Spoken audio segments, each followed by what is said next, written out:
s'intéresse aux capitaux propres, essentiellement par analogie avec la réglementation bancaire, alors même que l'analogie n'est pas entièrement justifiée. Alors pourquoi est-ce que l'analogie n'est pas entièrement justifiée? On l'a vu parce que normalement, un banquier il prend plutôt des risques à l'actif, justement parce que quand il prête, il n'est pas sûr d'être remboursé, alors que dans une compagnie d'assurance, les risques ils sont plutôt au passif. Ils sont plutôt au passif puisque ce qu'on a au passif, c'est les engagements pour indemniser les clients, les gens à qui on a consenti des contrats d'assurance. Et donc en principe, les assureurs ils mettent leur risque plutôt au passif et ils ne prennent pas des actifs très risqués.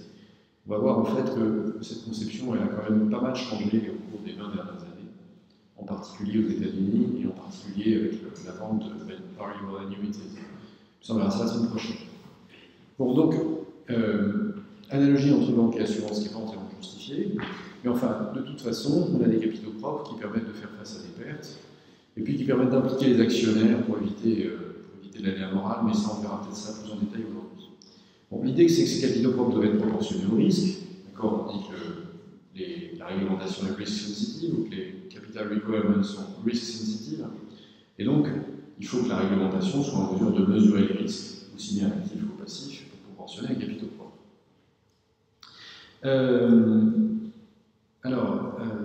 La question se pose évidemment de savoir comment on mesure le risque, et donc qu'est-ce qu'on prend comme mesure de risque. Et on s'était arrêté là-dessus, c'est-à-dire qu'on s'était arrêté sur l'indication que la variance n'était pas un bon indicateur de risque. Et je vais commencer à vous parler de value at risk, donc pour vous rafraîchir les idées. L'exemple que j'avais pris, c'était celui d'une variable log normale. Donc en fait, une variable log normale, c'est tout simplement l'exponentielle d'une log normale, en général, mais là, pour faire vraiment plus simple, on a pris l'exponentielle d'une loi normale centrée réduite. Bon, donc une loi normale centrée réduite, comme vous le savez, c'est une loi à valeur dans l'infini plus l'infini. Donc une log normale, c'est une loi à valeur dans 0 plus l'infini. Et donc de fait, une variable log normale, donc son support c'est R+, et on admet, parce qu'on ne fait pas les calculs, que l'espérance de cette distribution c'est 1,65 et la variance c'est 4,67. Quant à la densité, elle a cette R-là, c'est-à-dire qu'elle est toujours, elle décide un support qui est R+. Bon, évidemment, une densité est toujours positive, mais en plus, elle est sur R+. L'espérance, on peut la situer au pied de la bosse. C'est-à-dire qu'en gros, une variable log normale, ça donne quand même pour l'essentiel un mode qui est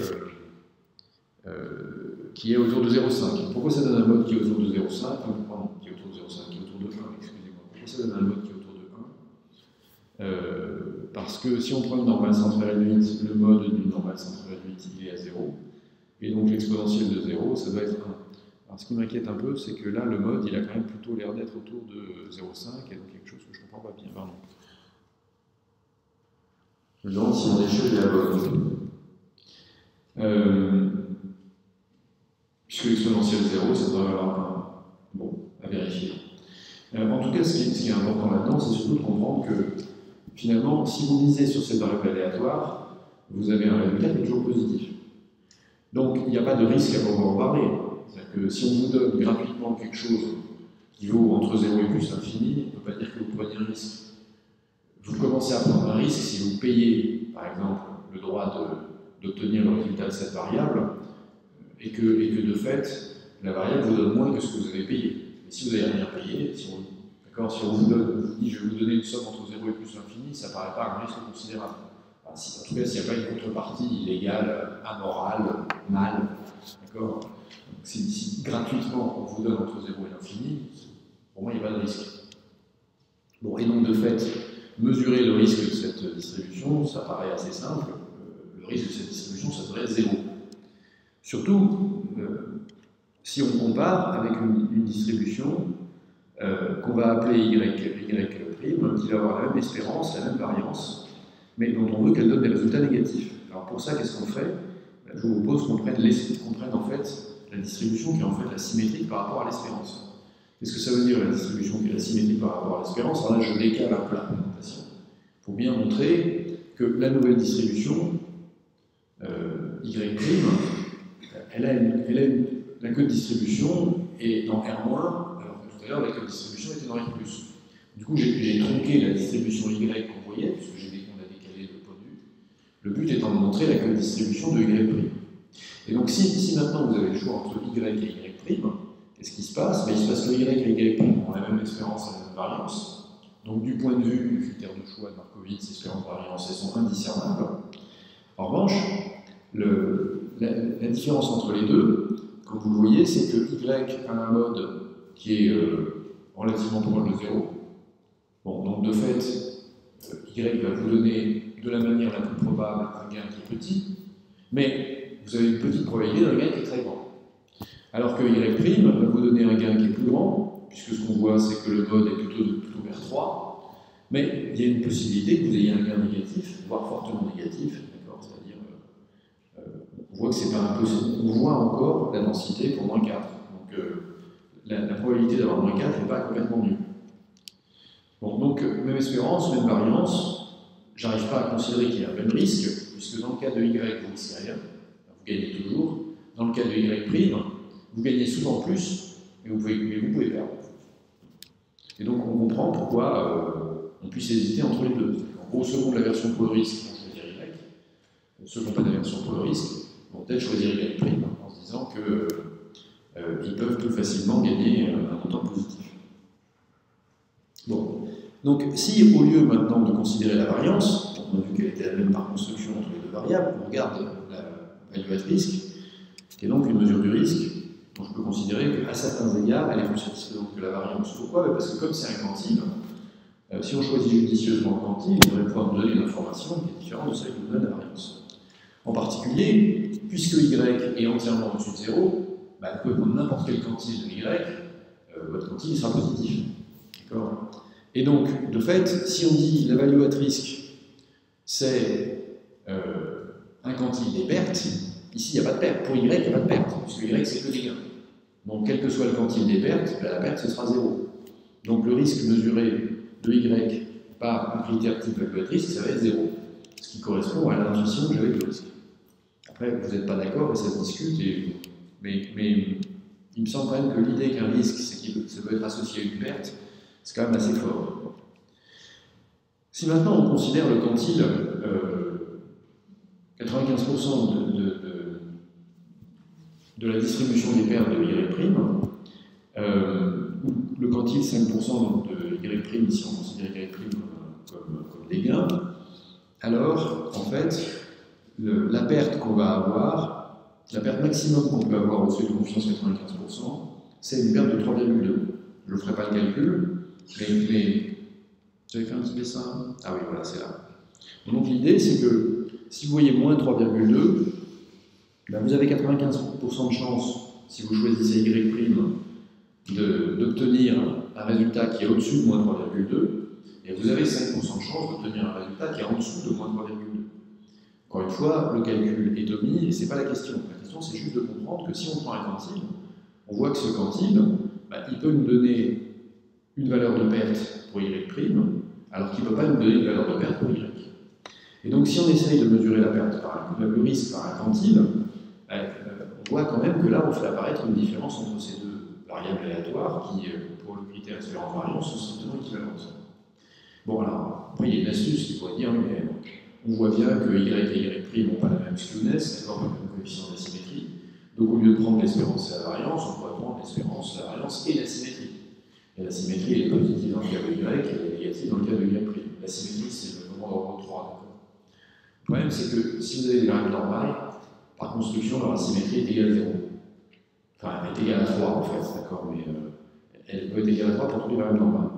Et donc, de fait, si vous prenez la symétrie, ça ne devrait rien vous donner du tout pour des variables normales, et ça devrait vous donner des valeurs distinctives que pour des variables qui ne sont pas normales, pour lesquelles il n'est pas légitime d'employer le critère espérance-variance. Bref, alors que ça fait 60 ans qu'on l'emploie, à la suite des travaux de Markowitz. Bon, bref, il y a quand même un petit souci à employer la variance pour caractériser le risque, et ça a du sens de considérer la value at risk, c'est-à-dire de considérer un quantile de la distribution des pertes. Dans le cas présent, donc ça a d'autant plus de sens que finalement notre value at risk à 95% de Y', comme c'est 3,2, ça veut dire qu'on a 5% de chance de perdre 3,2 de plus, 95% de chance de perdre moins de 3,2 ou de gagner. Et là où ça devient intéressant en termes d'ordre de grandeur, c'est que ce 3,2, c'est à peu près 2 fois l'espérance. Donc en gros, on a 5% de chance d'avoir une perte qui est supérieure à 2 fois l'espérance. Donc ça prouve que le choix de Y', ça permet de gagner plus, pas en moyenne, mais ça permet souvent de gagner plus, puisque le mode lui, est bien supérieur à l'espérance et supérieur au mode de Y, mais avec une probabilité pas négligeable de perdre. Et donc si on parle non pas en centimes, mais en milliards, ça commence à falloir faire attention. Bon, alors ceci n'est pas pour dire que la VAR, c'est absolument tout fantastique. Ceci est simplement pour dire que la VAR, ça permet de capter des définitions de risque que la variance ne permet pas de capter. Si maintenant il faut définir la VAR, on a dit c'est un quantile de la distribution des pertes. C'est aussi, non pas un quantile, mais de la distribution des gains, mais oui, enfin, c'est l'opposé du quantile de la distribution des gains. Alors, pourquoi je fais une différence entre distribution des gains et distribution des pertes? Parce que quand on dit distribution des gains, ça veut dire qu'une somme positive est un gain, une somme négative est une perte. Donc, quand on veut considérer les pertes, là on a dit la value matrix c'est 3,2. Or c'était une perte de 3,2. Alors que de fait c'était un gain de moins 3,2. Donc la value matrix, on exprime par une somme positive quelque chose qui est une perte. Donc il faut changer le sens le signe des gains, eh bien il faut considérer le signe des pertes. Donc quantile de la distribution des pertes ou quantile de la distribution des gains avec un signe moins devant. Bon, enfin, dans tous les cas, ce qu'on regarde, c'est la distribution des résultats. Si ce qu'on a, c'est la distribution des pertes, ça veut dire que quoi? Ça veut dire que, en fait, aussi bien la fonction de répartition que la densité qu'on voit ici, ils sont gradués à l'envers, d'accord? Puisque c'est des pertes, ils sont gradués de 0 à moins quelque chose. Alors que si ce qu'on considère, c'est la distribution des gains, là, ils sont gradués à l'endroit, c'est-à-dire qu'ils sont gradués de 0 à quelque chose de positif. Et à ce moment-là, la value à 95% par exemple, c'est le quantile 5%, c'est moins le quantile 5% de la distribution des gains. Bon, ça, comprendre que le quantile de la distribution de quelque chose, c'est moins le quantile 1 moins X% de la distribution opposée, c'est pas le bout du monde. Et l'idée de quantile, c'est pas le bout du monde non plus. Peut-être qu'en se donnant des exemples, ça vous paraîtra peut-être plus évident. Ce qu'on va essayer de faire, on va essayer de prendre un exemple continu. Alors vous verrez que le vrai problème, c'est que dès qu'on prend des exemples qui ne sont pas continus, c'est beaucoup plus tendu. Si on prend un exemple continu, tout simple, on prend un actif dont les rendements sont distribués normalement, d'accord, rendement moyen 12%, écart-type des rendements 16%. Donc si l'écart-type des rendements, variance des rendements 16%. Si la variance des rendements c'est 16%, c'est-à-dire que l'écart-type c'est 40%. 40% de 40%, c'est 16%. Combien vaut la value à risque à 95% du rendement de cet actif? C'est pas compliqué puisque X est normal, en fait on va pouvoir centrer et réduire X et puis utiliser une table de loi normale pour trouver le quantile 95% de la distribution des pertes correspondant à X ou le quantile 5% de la distribution de X. D'accord? Donc, on centre, on réduit notre variable, on écrit que Z, normal centré réduite, c'est le rendement moins l'espérance du rendement divisé par l'écart-type du rendement. L'écart-type du rendement, comme on l'a dit, c'est la racine de 16%, donc c'est 40%. Et donc quoi? Et donc en fait, la proba que Z, donc la proba qu'une normale centrée réduite soit inférieure à son quantile 95 est égale à 95, ça vous donne un quantile qui est 645. De la même manière, puisque le quantile 95% de la normale centrée réduite c'est 1,645, quantile des pertes moins 1,645, vous pouvez écrire votre value at risk. Si vous voulez, la value at risk de la normale centrée réduite c'est moins 1,645. La value at risk de notre variable de départ, c'est son espérance, moins 1,645 fois son écart-type.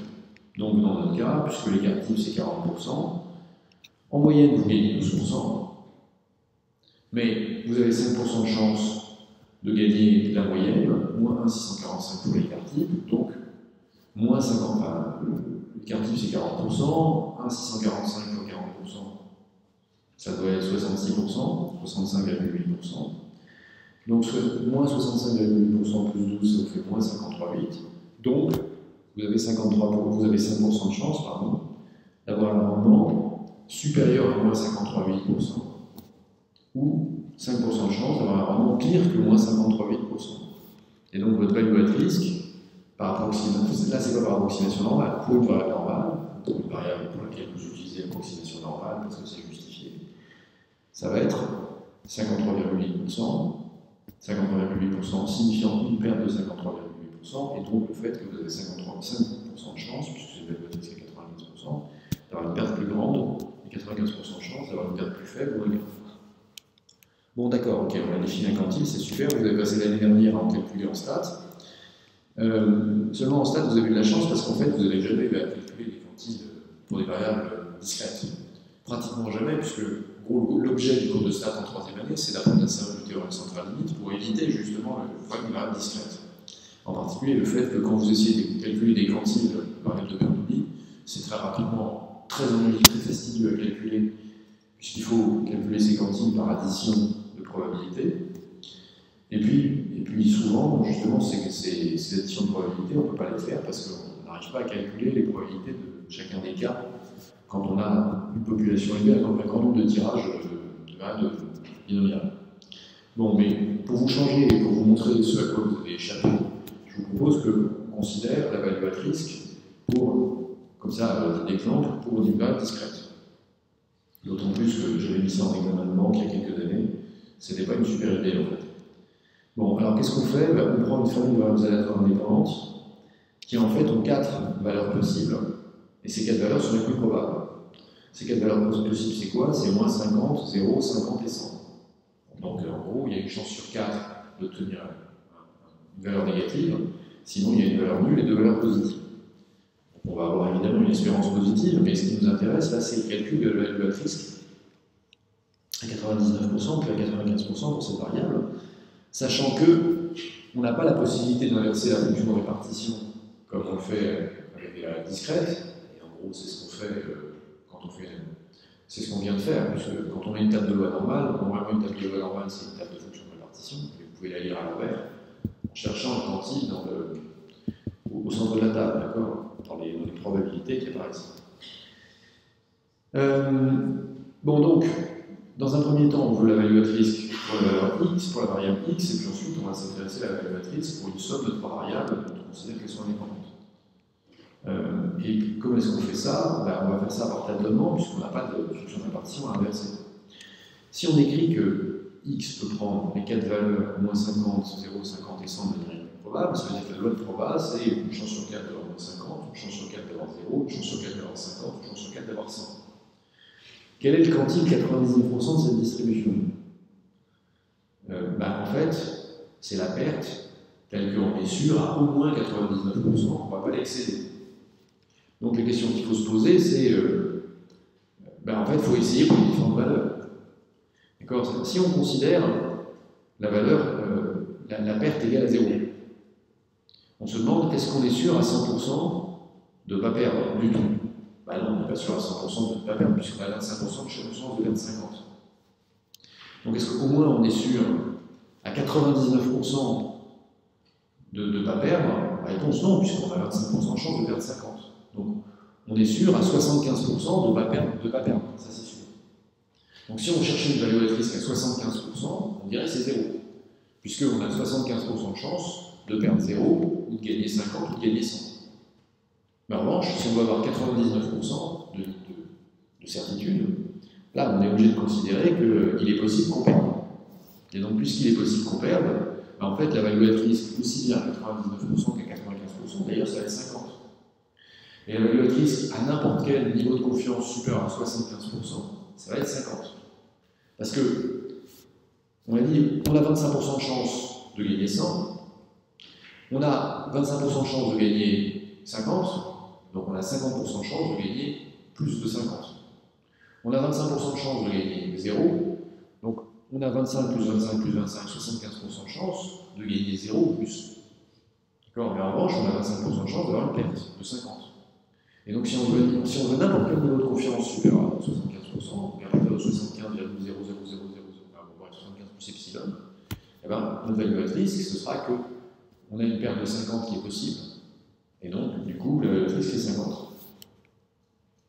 Bon, et donc c'est plus ennuyeux quand on a à calculer des values at risk discrètes, puisque en fait on est obligé de recalculer la fonction de partition à la main et de réfléchir, plutôt d'inverser la fonction de partition.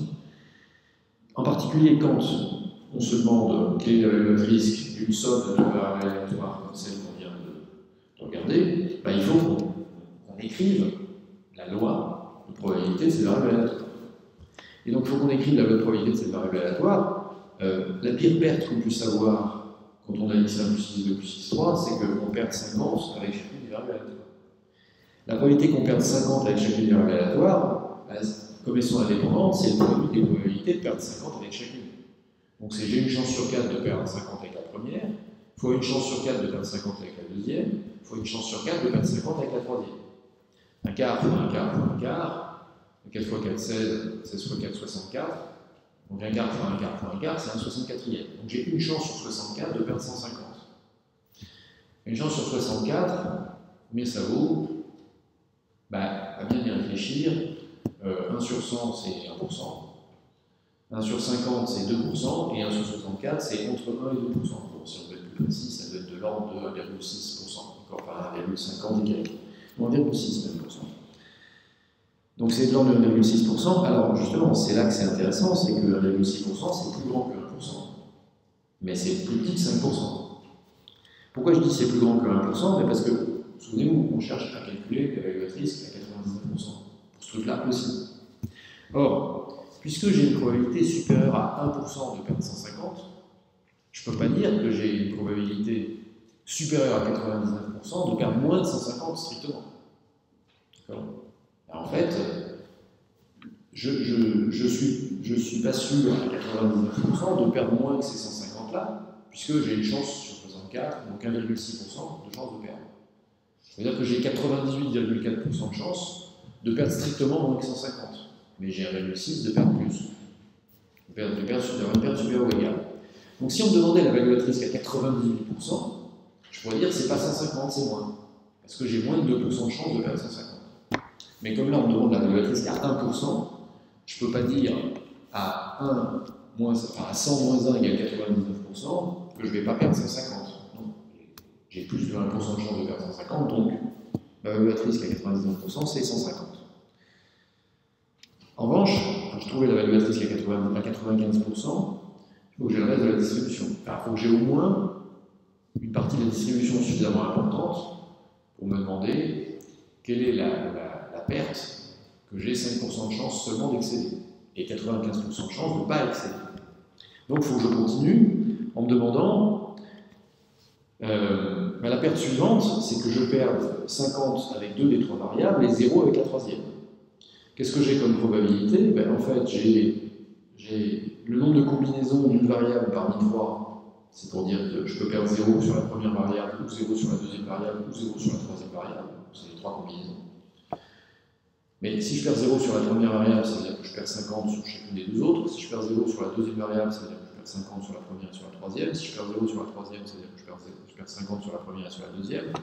Bref, j'ai 3 fois 25 fois 25, donc j'ai 3 sur 64. Et donc en fait, j'ai 3 chances sur 64 de perdre 100, plus une chance sur 64 de perdre 150. Donc j'ai 4 chances sur 64 de perdre 100 ou plus. Question, est-ce que ça suffit à déterminer une value at risk?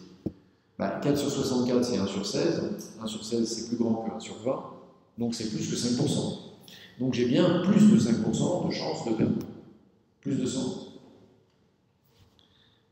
Et donc, de fait, mais en même temps, ce que je vois, c'est que j'ai 98% de chance de perdre moins que 150. Donc ma value at risk à 95%, c'est-à-dire la perte que j'ai 95% de chance de ne pas excéder, c'est bien 100. D'accord? Alors, oui, enfin d'un certain côté, on a dit oui, mais c'est 6%. Donc en fait, oui, mais ce qu'on me demande, c'est pas la value at risk à 93% ou à 94%. Si on demande la value at risk à 93%, je ne mettrai pas 100 dedans. D'accord? Je serai au niveau en dessous, je serai à 50 certainement. Mais là, je ne peux pas dire j'ai 95% de chance de ne pas perdre 100. Puisque, en fait, on l'a vu, ma probabilité de perdre 100 ou plus, c'est 6%. Donc de fait, j'ai 94% de chance de perdre strictement moins que 100. Mais je ne peux pas dire que j'ai 95%. Donc je n'ai pas un niveau de confiance supérieur à 95, égal à 95 pour une perte strictement inférieure à 100. Bref, ma valeur de risque au niveau 95%, c'est 100. Bon, et ainsi de suite. Alors, c'est évidemment beaucoup plus simple quand on peut dire ah, j'ai plein de variables aléatoires indépendantes, donc je peux utiliser le théorème central limite, et donc je fais comme si la variable qui m'intéresse était normale. Oui, c'est beaucoup plus simple, seulement c'est pas toujours vrai. C'est-à-dire que c'est pas parce que ça nous arrange de constater qu'une variable est normale que c'est vrai. C'est quand même assez important. Bon, en fait, l'idée de solvabilité 2, c'est qu'il faut construire la distribution des pertes. Donc il faut trouver la variable aléatoire qui correspond à la distribution des pertes de chacun des modules de risque.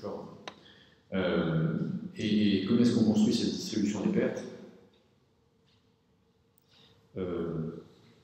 En fait, la différence fondamentale entre Solva 2 et BAL 26 est là. C'est-à-dire que dans BAL, votre modèle est relativement simple parce que c'est un modèle statique. Dans Solva, on va voir qu'il est aussi. Mais dans BAL, l'idée, c'est que vous calculez des fonds propres qui sont proportionnés à l'état du bilan à l'instant où vous faites le calcul. En Solva 2, c'est plus compliqué. Vous calculez des fonds propres qui sont proportionnés à l'état d'équilibre stationnaire de long terme du bilan, compte tenu par exemple du fait que les assurés que vous avez aujourd'hui, ils vont continuer à vous payer des cotisations et vous allez un jour débourser des cotisations pour eux. En fait, ce que vous faites avec Solva 2, c'est que vous ramenez votre bilan à ce que serait le bilan dans une espèce d'état d'équilibre stationnaire de long terme. Et en plus, une fois que vous avez fait ça, vous calculez votre résultat comme une variable aléatoire, qui dépend évidemment de paramètres de votre modèle. Et ensuite, vous cherchez la value at risque à 99,5% du résultat. Et ça va être votre besoin de capitaux réglementaires. Donc c'est, si vous voulez, la modélisation que solvabilité 2 exige est beaucoup plus complexe que la modélisation que BAL exige. Puisque dans BAL, il y a une approche, je ne sais pas si vous avez vu ça en détail, mais dans BAL, il y a une approche simplifiée, où en gros, on vous donne des coefficients, et puis vous appliquez ces coefficients à des postes de votre compte d'exploitation, et ça vous donne les provisions de capitaux propres. Par exemple, la partie risque opérationnel de BAL, vous avez tout simplement des coefficients par ligne métier, et puis ces coefficients par ligne métier, ça vous donne le montant de capitaux réglementaires qu'il faut. Donc par exemple, je ne sais pas quoi, correspondant au banking, le coefficient alpha c'est 12%. Donc il faut que vous ayez des capitaux propres qui sont 12% du PNL que vous faites dans l'activité correspondante banking. Donc il suffit de regarder le compte d'exploitation et on y est. Solva 2, c'est pas ça. Solva 2, c'est il faut que vous construisiez un modèle stochastique de la compagnie. Et donc en gros, le résultat, le profit annuel apparaît comme une grosse variable aléatoire, évidemment en fonction de plein de trucs qui sont dans votre bilan. Et ce que vous cherchez, c'est que vous cherchez la value at risque de cette grosse variable aléatoire, et il faut proportionner les capitaux propres à la value at risque de cette variable aléatoire. Bon, alors ça a l'air très compliqué comme ça, mais en même temps, c'est pas idiot. C'est-à-dire que votre résultat annuel, c'est une variable aléatoire. La value at risque, on l'a dit, c'est la perte que vous avez une probabilité X% de ne pas dépasser. Et donc dire, les capitaux propres, ils vont permettre d'éponger la perte, on a X% de chance de ne pas dépasser, ça veut dire en gros, on prend des capitaux propres pour être certain à X% de pouvoir éponger la perte. Et le X% qu'on a choisi, c'est 99,5. Pourquoi c'est 99,5 ? Parce que, on se dit, en théorie bien sûr, on prend des capitaux, on proportionne les niveaux de capitaux propres à la perte qu'on a une fois sur 200, de telle sorte qu'on a assez de capitaux propres pour faire face à l'événement, non pas centenaire, mais l'événement bicentenaire. Alors, par comparaison, je reviendrai sur le graphique après s'il y a besoin, par comparaison, le problème c'est que je n'arrive pas à afficher ce que vous voyez vous. ce qu'on voit, c'est qu'en fait, les seuils de value at risk ne sont pas du tout les mêmes dans l'assurance et dans la banque. C'est-à-dire que dans l'assurance et dans la banque, selon qu'on considère le banking book ou le trading book, on a de la value at risk. Alors, il me semble que pour le banking book, c'est 99% à 1 an, et pour le trading book, c'est... Ah non, pardon, pour le banking book, c'est 99,9% à 1 an, et pour le trading book, c'est 99,5% à 10 jours. Bon, donc on a le sentiment que les assureurs, ils sont dans une position intermédiaire parce qu'ils prennent 99,5% à 1 an. Mais, oui. Oui.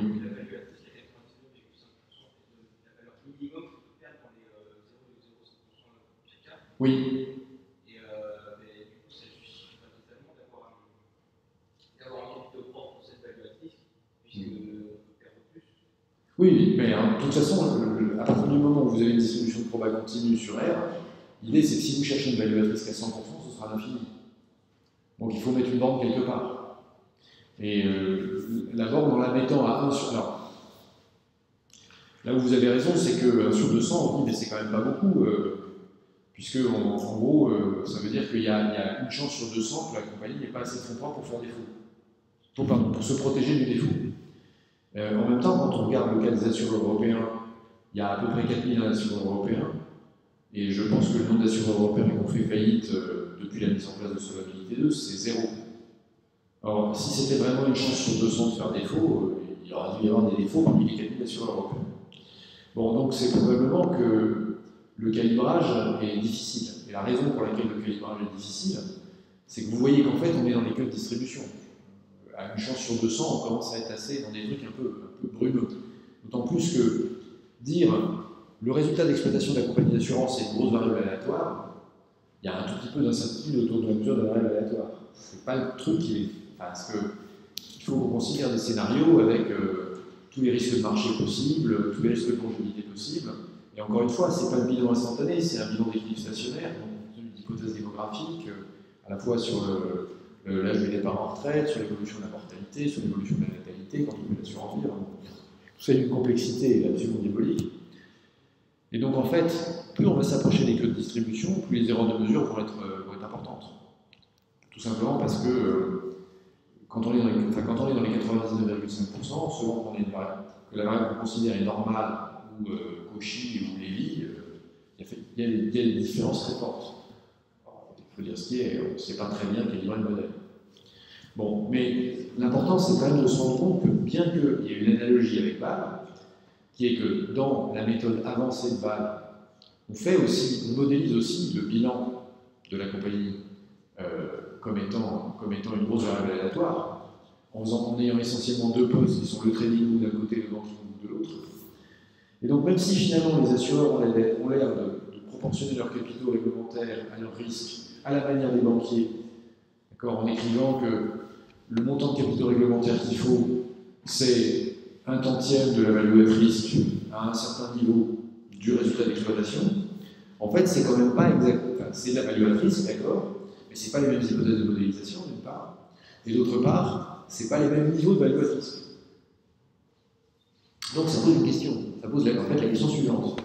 Est-ce que, puisque les banquiers, dans leur banking book, ils ont de la value at risk à 99,5% à 1 an, alors, pardon, je vais d'abord faire une première parenthèse. J'ai expliqué à l'instant que dans l'approche simplifiée de Bâle, les capitaux propres, ils ne dépendent pas d'une value at risk, mais de coefficients appliqués au coût d'exploitation.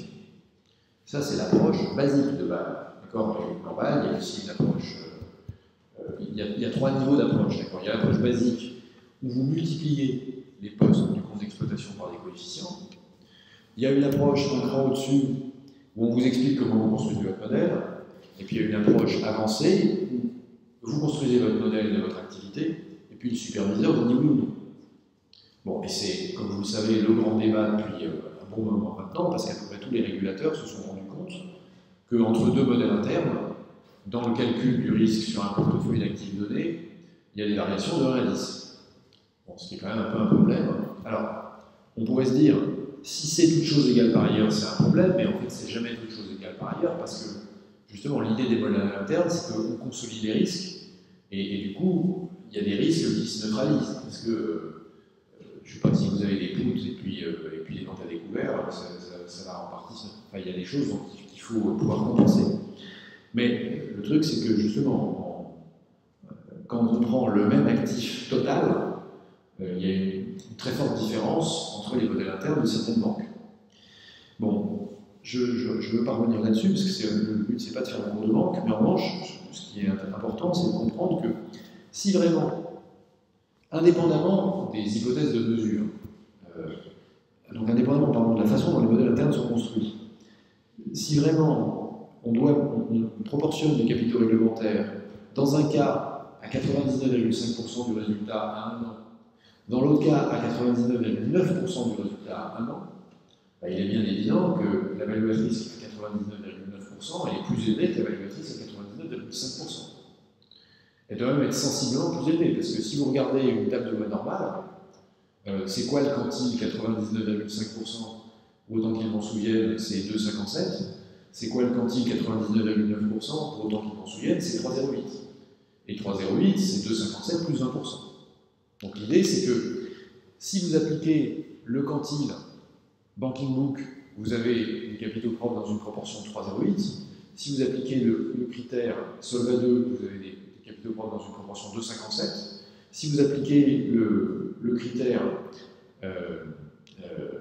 Trading Book, vous êtes à 99, je ne sais pas combien % à 10 jours et vous êtes encore en dessous.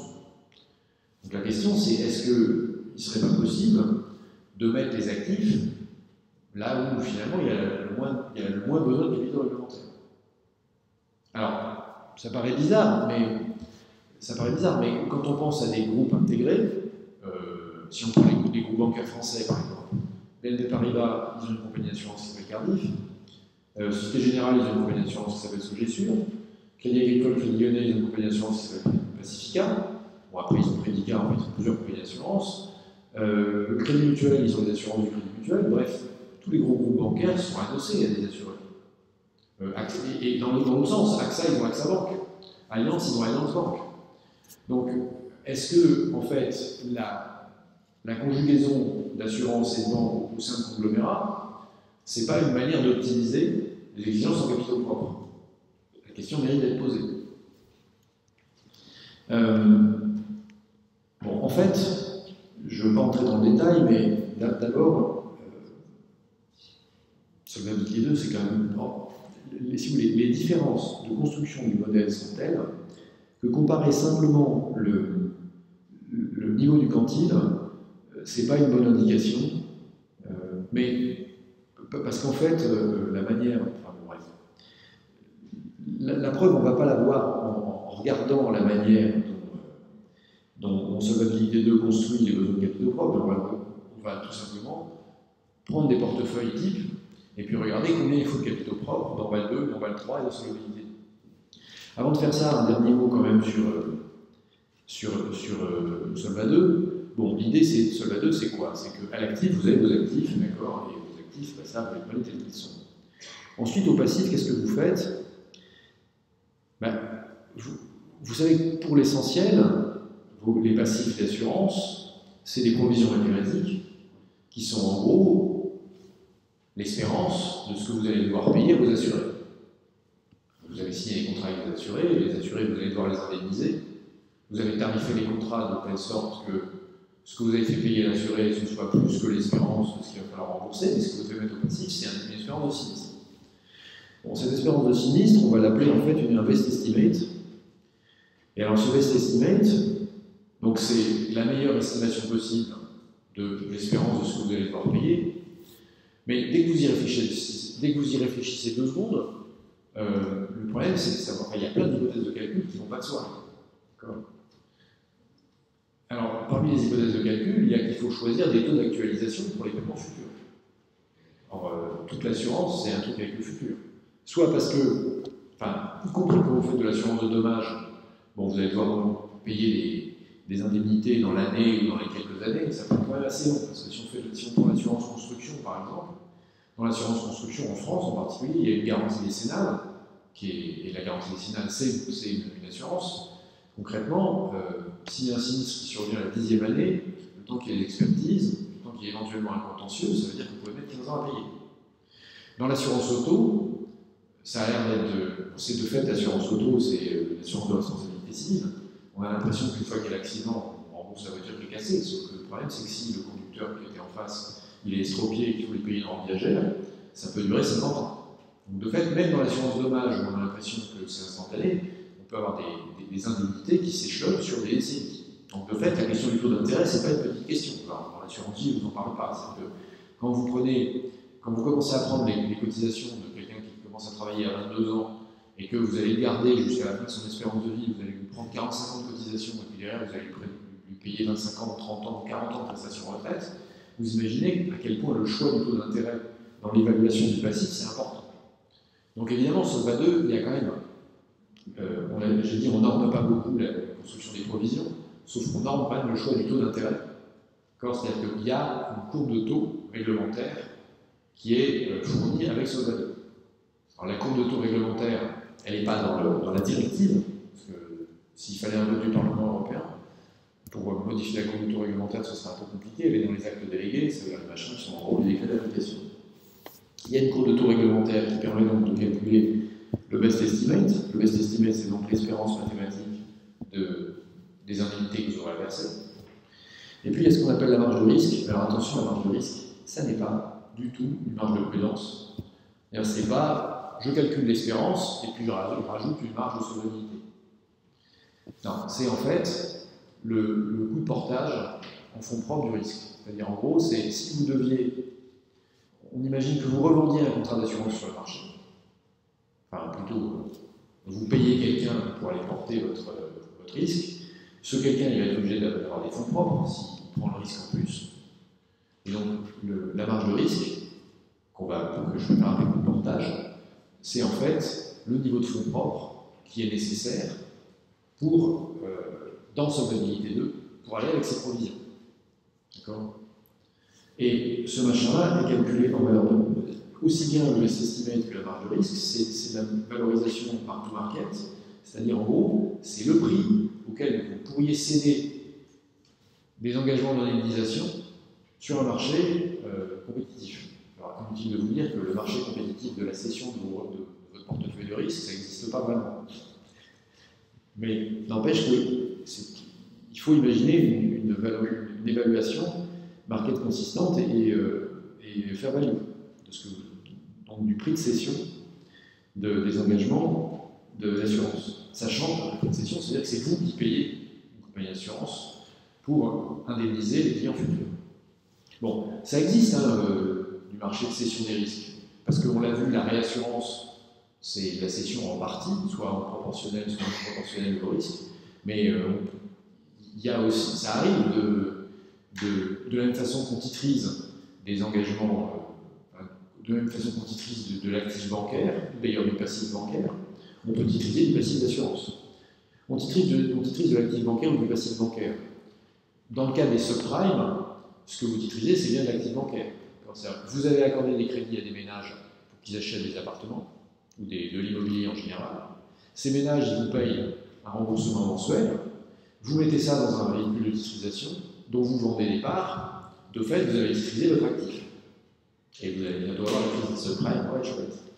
Mais vous pouvez aussi titriser votre passif, et concrètement, vous avez une dette, plutôt que d'avoir une dette bilatérale avec quelqu'un, vous émettez des titres de dette, ça s'appelle des obligations, du marché monétaire, ce que vous voulez. Donc le banquier, il peut utiliser l'actif comme le passif. L'assureur, il peut faire pareil. Alors, il n'a pas tellement l'habitude de utiliser ses actifs parce qu'il ne fait pas des montages compliqués à l'actif en principe. En revanche, il peut utiliser ses risques. On peut imaginer qu'ils vendent une partie de ses risques. Et de fait, il y a des instruments modernes pour faire ça, c'est des Insurance Linked Securities. Bon, et donc de fait, ça a du sens de se demander ce que c'est que la valeur de marché de la cession des risques. Bon. Avec l'idée quand même que si vous mettez des risques sur le marché, c'est vous qui payez pour que les autres portent les risques, naturellement. Vous n'allez pas vous faire payer pour donner des risques. Bon, et puis donc, une fois que vous avez calculé les provisions et les charges en capitaux propres nécessaires à ces provisions, ce qui reste, c'est des capitaux propres, parce que ce qui reste dans le passif, alors vous pouvez avoir des dettes, naturellement, mais une fois que vous avez vos postes de passif habituels qui sont construits, tout le reste, c'est des capitaux propres que dans le jargon solvabilité 2, on va appeler Solvency Capital Requirement, et donc et Minimum Capital Requirement. Donc, la directive Solvency, elle explique le calcul de ce capital, capitaux réglementaires de solvabilité et capitaux réglementaires minimaux. La différence entre les deux étant que si vous n'avez pas atteint votre niveau de capital réglementaire de solvabilité, donc si vous n'avez pas atteint votre Solvency Capital Requirement, le superviseur va vous dire c'est quoi votre plan pour revenir au SCR rapidement. Si vous êtes en dessous du minimum capital requirement, le régulateur est obligé d'agir instantanément. Oui. Et du coup, la réassurance, c'est Alors, une sorte de titrisation du passif. la réassurance, c'est pas tout à fait une titrisation du passif, de fait, c'est une vente du parti passif. C'est pas normalement, alors, c'est pas une titrisation parce que le réassureur, vous lui vendez pas un titre qui est négociable. Quand on dit titrisation, c'est qu'on transforme un élément de bilan en un titre qui est négociable. Ce serait une titrisation si, par exemple, on imagine qu'au lieu de faire un traité non proportionnel en excès avec un réassureur, donc, vous identifiez un portefeuille de risque, je ne sais pas quoi, vous prenez votre risque tempête, par exemple, parce que vous avez assuré des clients en tempête. Alors en France, ça n'a pas de sens, parce que le risque tempête, c'est un risque catnat. Donc c'est un arrêté préfectoral qui dit, un arrêté ministériel, pardon, qui dit qu'il y a une catnat, donc les assureurs doivent payer, et ils seront remboursés sur une taxe qui sera prélevée sur les contrats d'assurance de l'année prochaine. Mais en Grande-Bretagne, il n'y a pas de régime catnat, donc les gens s'assurent contre les tempêtes. Le problème des tempêtes, comme vous le savez, c'est qu'elles sont corrélées dans l'espace, parce que les tempêtes, ce n'est pas un phénomène aléatoire qui se passe de manière diffuse, ça se passe à un endroit précis. Et donc, si vous êtes une compagnie d'assurance, quand il y a une tempête dans le pays dont vous êtes assureur, c'est pas un problème. Donc, du coup, ce que vous allez faire, c'est que vous voulez, par exemple, vous débarrasser du côté extrême de la tempête et donc faire réassurer les sommes en excès d'1 milliard. Et donc, vous signez un traité en excès au-dessus d'1 milliard avec un réassureur. En général, le réassureur, il va plafonner son engagement à 2 milliards, mais là, pour plus de simplicité, on va dire, le réassureur, oui, non, mais gardons ça. Le réassureur, il prend tout ce qu'il y a entre 1 et 2 milliards. Si, pendant l'année 2020, sur tout votre portefeuille d'assurés, vous avez moins d'1 milliard de dégâts en tempête, bah, c'est pour vous. Si vous avez plus d'1 milliard de dégâts, entre 1 et 2 milliards de dégâts en tempête, vous payez 1 milliard et le réassureur paye l'excès. Bon, donc là, c'est un traité de réassurance. Au lieu de faire un traité de réassurance, on peut imaginer que vous émettiez une obligation et que, en fait, les titulaires de cette obligation, leur contrat, c'est que s'il y a moins d'1 milliard de dégâts en tempête, vous remboursez l'obligation. S'il y a plus d'1 milliard de dégâts en tempête, entre 1 et 2 milliards, vous rembourserez la proportion de l'obligation qui n'a pas été, enfin, qui est une complémentaire de ce qui a été mangé par la tempête entre 1 et 2 milliards. Concrètement, s'il y a 1 milliard de dégâts en tempête, vous remboursez toutes les obligations. S'il y a 2 milliards de dégâts en tempête, vous remboursez aucune obligation.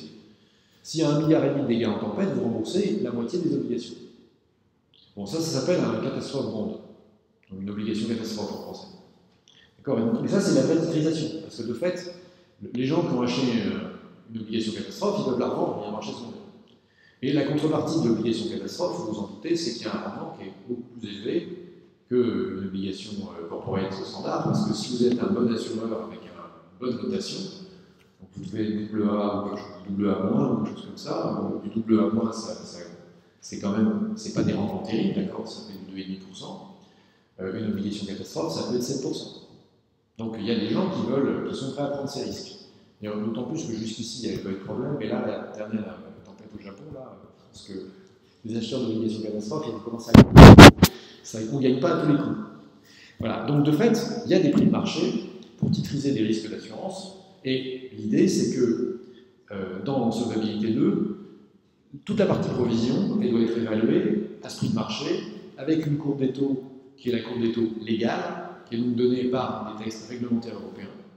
Et puis, là-dessus, vous rajoutez votre dette, qui en général chez les assureurs faibles, puisque le modèle économique des assureurs, comme on l'a vu, c'est qu'on reçoit de l'argent avant, donc normalement on ne doit pas s'endetter.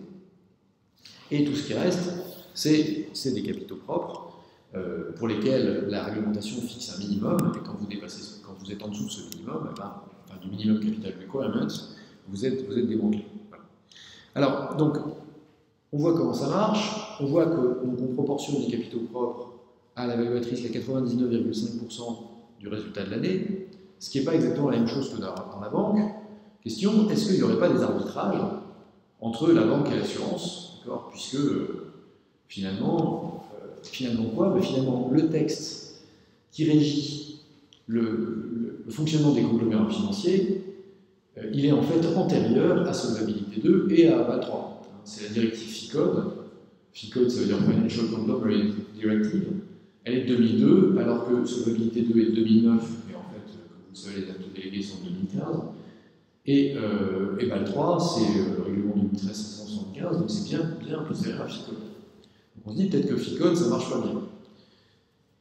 Dans le détail, c'est quand même assez compliqué en fait. C'est assez compliqué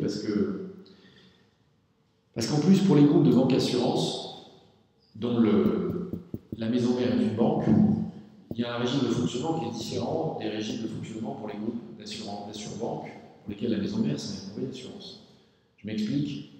En vertu du compromis danois, qui est un machin, le compromis danois n'a absolument rien à voir avec les Danois, c'est juste qu'il a été négocié par les Français au Danemark, lors d'une réunion du Conseil européen au Danemark. L'idée du compromis danois, c'est qu'en fait, les participations dans l'assurance des groupes bancaires, les participations, ça veut dire les actions que les banques possèdent qui permettent de contrôler les groupes d'assurance. Comme c'est des actions, c'est de l'actif. Comme c'est de l'actif, il doit y avoir des capitaux propres en face. Mais les participations assurance des groupes bancaires, dans le cas de BNP Paribas, les actions de Cardiff, dans le cas de Société Générale, les actions de Sogessure, dans le cas de Crédit Agricole, les actions de Pacifica, ça représente quand même des gros paquets de capital. C'est des milliards d'euros. Donc exiger des capitaux réglementaires sur ces milliards d'euros, ça aurait été exiger de capitaliser les groupes bancaires forts. Or, ce que les groupes bancaires ont fait valoir, plutôt ce que le ministre des Finances français a fait valoir pour les groupes bancaires français, c'est que ces actions n'ont pas vocation à être liquidées au prix de marché. C'est-à-dire que de fait, BNP Paribas ne va pas vendre ses actions Cardiff comme ça. Donc puisqu'elles n'ont pas vocation à être liquidées au prix de marché, ça n'a pas de sens de chercher une value at risk de marché pour cet actif. Au contraire, ces actifs-là, faut considérer que c'est des capitaux propres du groupe, du conglomérat. Puisque finalement, c'est le capital social de l'accompagnement du conglomérat. Donc la grosse astuce, c'est que le compromis danois, ça permet aux groupes bancaires qui disposent de participation d'assurance, participation de contrôle, pas participation de portefeuille, de considérer ces participations comme des capitaux propres. C'est-à-dire que vous avez de l'actif qui compte comme des capitaux propres. Alors que l'essence de BAL 3, de BAL en général, c'est que l'actif demande des capitaux propres. Bon, donc ça, c'est déjà assez compliqué. Mais justement, est-ce que du coup, la grosse astuce, c'est pas pour un banquier d'avoir une filiale compagnie d'assurance, d'aller mettre dans le bilan de la compagnie d'assurance tout ce que vous ne pouvez pas mettre dans votre banking book, enfin plutôt tout ce que vous ne pouvez pas mettre dans votre trading book, et que vous êtes obligé de mettre dans votre banking book, on a vu que c'était la valuatrice à 99,9%. Bon, là, ça n'a pas de sens d'avoir une approche théorique, il faut avoir une approche extrêmement pragmatique, et donc il faut essayer de voir comment ça marche. Donc en fait, il y a deux auteurs allemandes qui ont publié un papier où ce qu'elles ont fait, c'est que, elles ont constitué des portefeuilles types et elles ont été voir ce dont on avait besoin comme capitaux propres pour ces portefeuilles types dans le cadre réglementaire de BAL 2, de BAL 3 et de Solvabilité 2. Bon, donc c'est quand même le genre de truc hyper sexy. Ce qui est difficile, c'est qu'en fait, il faut quand même un modèle opérationnel de BAL 2, de BAL 3 et de Solvabilité 2. Donc en gros, il faut avoir l'habitude de consulter pour des banques et pour des compagnies d'assurance pour pouvoir faire tourner le modèle. Donc qu'est-ce qu'on trouve?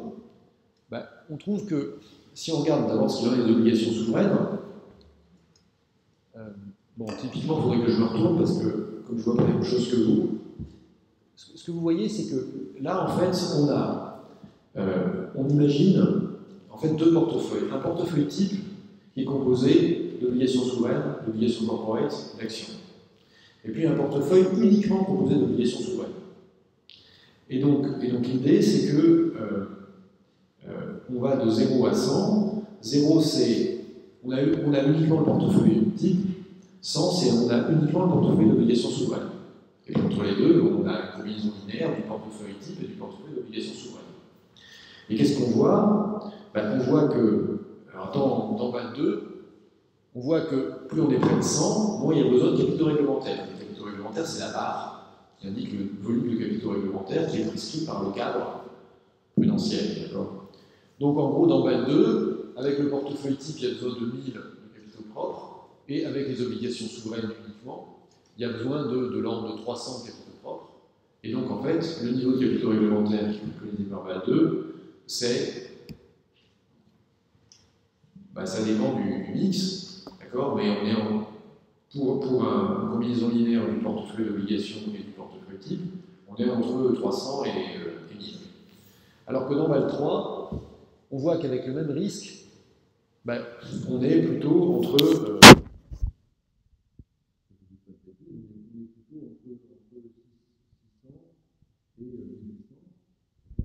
En gros, le niveau de capitaux réglementaires dans BAL 3, il augmente de 80% par rapport à BAL 2, pour les mêmes portefeuilles. Donc ça, c'est un truc que vous saviez déjà, c'est que dans BAL 3, il y a besoin de plus de capitaux réglementaires que dans BAL 2, c'est normal, c'est pour ça qu'on a fait BAL 3. Maintenant, qu'est-ce que ça donne avec solvabilité 2? Avec solvabilité 2, si on calcule le Solvency Capital Requirement, donc là on ne calcule pas le minimum capital requirement, d'accord, parce que le minimum capital requirement, c'est celui au-dessus duquel on doit être impérativement. Le SCR, c'est celui au-dessus duquel on doit être. Quand vous regardez d'ailleurs, parenthèse, le niveau de solvabilité des compagnies d'assurance européennes, elles sont souvent au-dessus de 150% du SCR, elles sont souvent très au-dessus du SCR. Et enfin, j'ose dire que ce SCR, on voit qu'il est bien supérieur, on voit qu'il est bien supérieur à ce dont il y a besoin dans BAL 3. Et donc, que pour un même portefeuille d'actifs, que ce soit le portefeuille type ou que ce soit un portefeuille d'obligations souveraines, il y a besoin de plus de capitaux réglementaires dans solvabilité 2 que dans BAL 3. C'est ce que dit cette étude qui a été faite par ces deux collègues. Voilà, donc ils ont fait l'étude, comme leur portefeuille type, c'est les obligations souveraines, c'est les obligations corporate, c'est les actions. Ce qu'ils ont fait, c'est qu'ils ont essayé des combinaisons linéaires avec les trois, et en gros, ce qu'ils montrent de manière absolument attendue, c'est qu'il y a besoin de plus de capitaux réglementaires pour les actions que pour les obligations corporate, plus de capitaux réglementaires pour les obligations corporate que pour les obligations souveraines. Et comme vous le savez, il n'y a pas besoin du tout de capitaux réglementaires pour les obligations souveraines des pays de l'Union européenne, ni dans BAL 3, enfin, ni dans la version européenne de BAL 3, ni dans la version européenne de solvabilité 2, puisque la grosse rigolade, c'est que les États européens ont indiqué aux banques et aux compagnies d'assurance que ça ne coûtait pas de capitaux réglementaires d'avoir de la dette de l'État, ce qui est quand même une incitation très forte à placer ces actifs en dette d'État des pays européens. Avec quand même cette petite blague au passage, que dire qu'il y a zéro risque sur la dette grecque en 2012, alors qu'il y a un risque sur la dette américaine, faut quand même. Ça paraît pas très risk sensitive, dirais-je. Voilà. C'est-à-dire que de fait, on était parti de l'idée qu'il fallait un modèle de risque, qu'il fallait un cadre prudentiel qui était risk sensitive. Pour ça, il fallait une bonne mesure de risque, on a dit la barre. Mais si à côté de ça, on a des interférences politiques qui font qu'on dit que la barre de la dette grecque c'est zéro, la crédibilité du cadre est partiellement mise en cause. Mais en tout cas, on n'aura vu que le cas des obligations souveraines, d'accord. Si vous voulez aller voir l'article complet, vous allez voir qu'ils essayent pour d'autres classes d'actifs, et que, quand même, les cadres prudentiels que sont BAL 3, BAL 2 et solvabilité paraissent risk sensitive, d'accord, puisque, justement, plus les actifs sont risqués, plus il y a besoin de capitaux réglementaires, et d'autre part, surtout, c'est ce qui nous intéressait, on exige plus de fonds propres réglementaires dans l'assurance que dans la banque. D'accord, ce qui signifie donc que solvabilité 2 est plus exigeant en capitaux réglementaires que BAL 3, y compris BAL 3. Et donc il n'y a pas de risque que les banquiers viennent mettre leurs actifs chez les assureurs. En revanche, ce que ça fait apparaître, alors ce qu'on voit c'est que vous avez vu qu'en fait, le niveau de capitaux réglementaires qui était exigé était une fonction décroissante de la quantité d'obligations souveraines dans l'actif.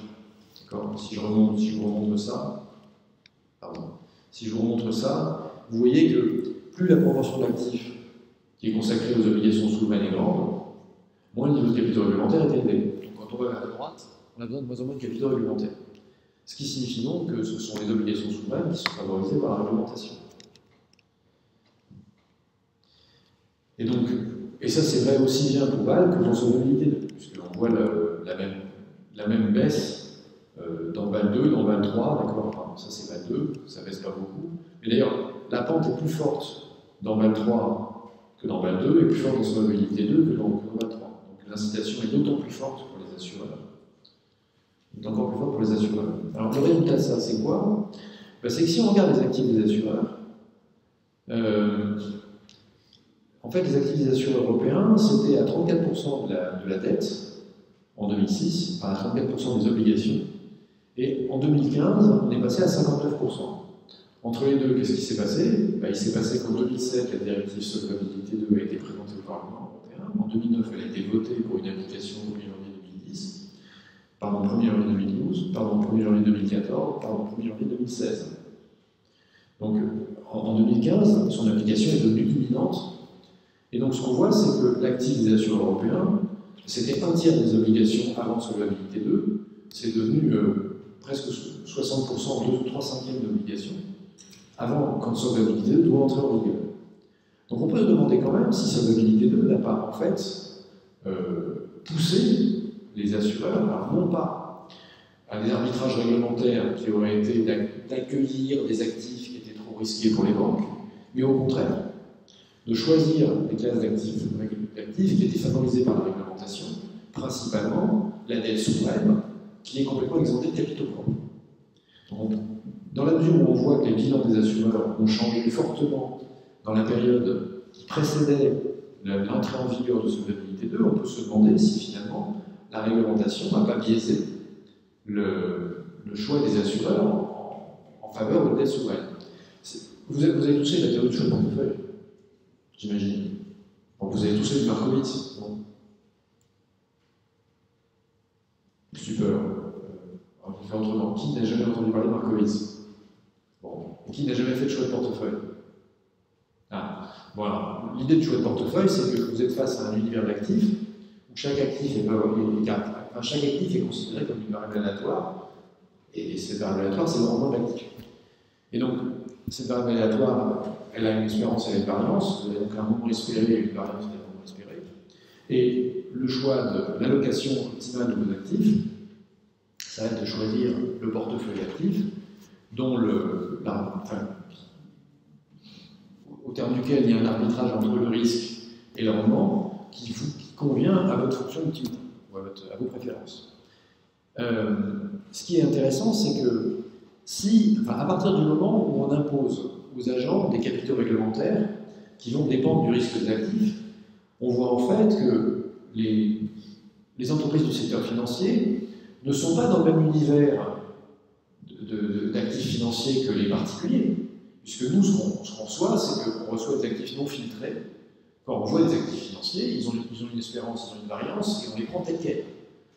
D'accord ? Et on cherche à optimiser notre couple rendement-risque en fonction des espérances et des variances qu'on mesure.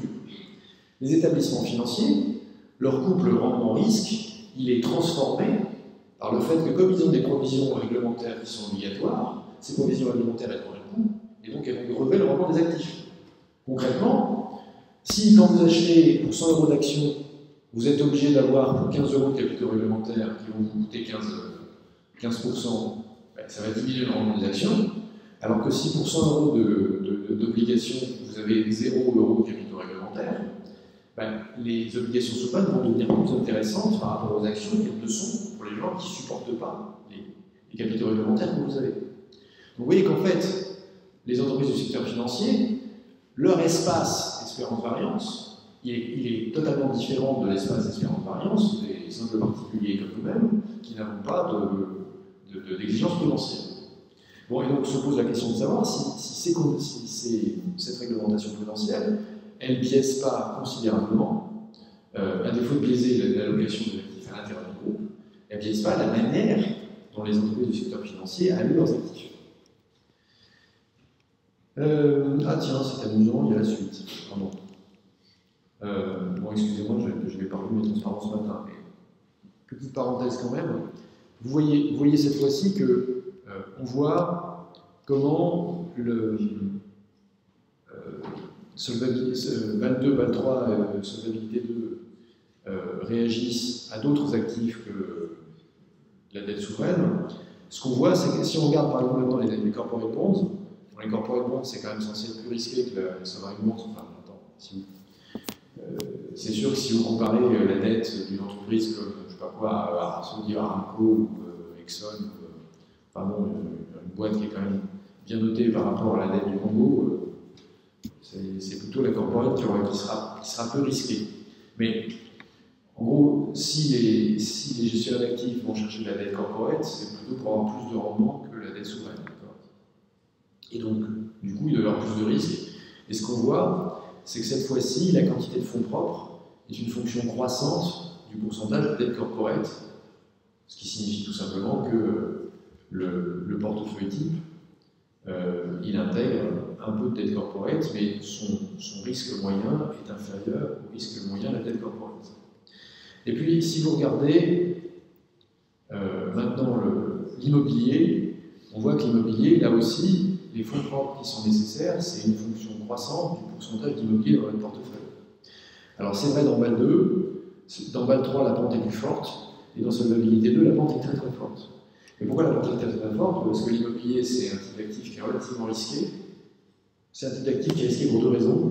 D'abord parce qu'il y a un cycle immobilier, et que selon le vent du site où vous vendez, ça n'a pas la valeur. Et ensuite parce que justement le problème c'est que si les assureurs visent la liquidité, l'immobilier c'est pas liquide du tout. Et donc, de fait, c'est pas liquide du tout. Pourquoi? Parce que si vous êtes au mauvais moment du cycle, vous avez beaucoup de mal à vendre. Non seulement la valeur est très dégradée, mais en plus la possibilité même de vendre est très dégradée. Donc, du coup, on impose une pénalité très forte aux assureurs, dans solvabilité 2, pardon, quand ils détiennent de l'immobilier. Donc, vous voyez que là, le montant de capitaux réglementaires progresse très fortement en fonction du portefeuille qui investit dans l'immobilier. Les actions, c'est pareil. Ce qu'on voit, c'est que BAL 3 a renforcé les exigences, de capitaux réglementaires par rapport à BAL 2. Donc ici, BAL 2 est à gauche et BAL 3 à droite. Et dans solvabilité 2, la pente est encore plus forte. Bon, donc de manière générale, les actions coûtent 5 fois plus cher en capitaux propres que les emprunts souverains. Et ce qu'on voit, c'est que le coût en capital, il est croissant de BAL 2 à BAL 3 et croissant de BAL 3 à solvabilité 2. Bon, ce qui indique en gros qu'il n'y a aucune raison que les banquiers aillent mettre leurs actifs risqués chez les assureurs, puisque ça leur coûterait plus cher en capitaux réglementaires. Néanmoins, ce qu'on voit aussi, c'est que les capitaux réglementaires, les exigences de capitaux réglementaires distordent le signal de rendement que les assureurs, mais aussi les banquiers reçoivent par rapport à la perception de gestion d'actifs qui n'ont pas d'exigence de capitaux réglementaires. Et donc on peut se demander si ça ne biaise pas l'allocation d'actifs par les assureurs. Je vais m'intéresser surtout aux assureurs, excusez-moi, parce que c'est plutôt ça mon objet. Alors si on regarde l'allocation des actifs des assureurs, entre 2000 et 2012, on se rend compte de quoi? On se rend compte que la part des actions, c'est la troisième ligne, d'accord? Shares and variable yield debt. Donc c'est pas seulement les actions, mais c'est aussi donc, la dette à taux variable. Cette part des actions et de la dette à taux variable, c'était 36%, enfin même presque 37% du bilan des assureurs en 2000. On est passé à 21% en 2012. Et si on regarde même encore plus près de solvabilité 2, c'était 37,5% en 2005, donc juste avant la présentation de la directive. Et donc on est passé à 21%. Donc en fait, alors c'est 16 points de pourcentage du bilan qui change. Et si on compte pas en points de pourcentage, mais en pourcent de ce que ça représentait, quand vous passez de 37,5% à 21%, c'est presque la moitié des actions qui sont vendues. Et à la place, on avait un poste Debt Securities and Fixed Income Loans, including mortgages, qui était à 31% du bilan en 2000, et qui passe à 50% en 2012, donc c'est une augmentation de 50% du poste qui sera revenu fixe, donc titre de dette. Donc très clairement, on confirme qu'il y a eu un mouvement important dans l'allocation des actifs des compagnies d'assurance autour de la mise en place de ce levier. Et comme ça paraît aller dans le sens de la moins grande pente, enfin des moins grands capitaux réglementaires, on peut se demander si ce n'est pas justement les capitaux réglementaires, enfin l'imposition de capitaux réglementaires plus élevés sur les actifs à rendement plus élevé, donc à risque plus élevé, qui ont fait que la part des land and buildings, donc la part de l'immobilier et la part des actions, a baissé au profit de la part des obligations dans le bilan des assureurs. J'aurais peut-être dû vous montrer ça. Donc, ça, c'est la baisse de la part des actions, ça, c'est l'augmentation de la part des obligations. Bon, ceci dit, en fait, il faut quand même se méfier d'un truc, c'est qu'entre les deux, il s'est passé qu'il y a eu une crise financière, et que l'effet de la crise financière, c'est quoi? Ben, c'est que les valeurs des actions ont un petit peu baissé, comme ça a pu vous échapper. Là, si on regarde l'indice MSCI World, ce qui s'est passé à la fin de 2008, enfin on va dire, oui, pendant l'année 2008, c'est que les actions, elles sont passées de l'indice 400 à l'indice 200. Donc si les actions ont vu leur valeur divisée par 2, c'est normal que du coup, les actions prennent moins de place dans le bilan des assureurs. C'est pas qu'ils en ont vendu, c'est juste qu'il y a eu un coup de tabac sur les actions. D'autant plus que quoi? D'autant plus que si les taux baissent, ça augmente la valeur des obligations que vous avez dans votre bilan. Alors c'est ce qui se passe aussi. Donc de fait, il faut faire attention parce que quoi? Ben parce que d'un côté, la valeur de marché des actions baisse, de l'autre côté, la valeur de marché des obligations précédemment émises augmente. Et donc, peut-être qu'une partie de ce qui a l'air d'être une réallocation, c'est juste un effet de l'évolution des prix sur le marché.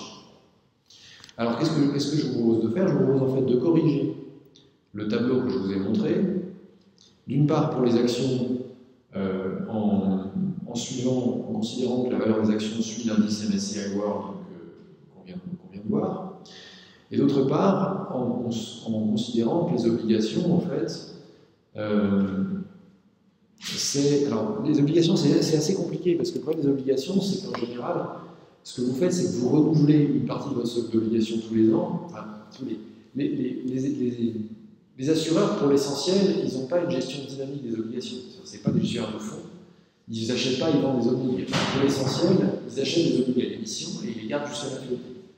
Et donc, ce qu'ils font, c'est qu'ils renouvellent la partie de leur stock d'obligations qui arrive à maturité. Et la partie de leur stock d'obligations qui arrive à maturité, c'est en gros l'inverse de la duration d'un portefeuille d'obligations. J'entends par là que s'ils ont un portefeuille d'obligations d'une durée de 10 ans, ils vont renouveler 10% de leur stock d'obligations tous les ans. Parce qu'il y aura 10% de leur stock d'obligations qui arrivera à maturité. Bon, alors pour modéliser ça, ce que je me suis dit, c'est que je me suis dit qu'on allait considérer en gros que 50% du portefeuille d'obligations ne bougeait pas, et que 50% était indexé sur la valeur des obligations à 10 ans, sur l'évolution de la valeur de marché d'obligations à 10 ans compte tenu de la variation du taux. Bon, et donc si on fait ça, qu'est-ce qui se passe? Ben, il se passe que la valorisation des obligations, d'un côté, la valorisation des actions de l'autre, ça fait que. Pardon, c'est pas là, mais voilà, c'est encore un truc que je vois pas. Mais ça fait que l'effet de la baisse des actions, simplement à cause de la crise financière d'un côté, et l'effet de la hausse des obligations simplement à cause de la baisse des taux de l'autre côté, ça aurait dû faire quoi? Ben, ça aurait dû faire que la part des actions dans le... Pardon. Attendez, je ne sais plus où j'en suis. Parce que j'arrive pas à voir le truc.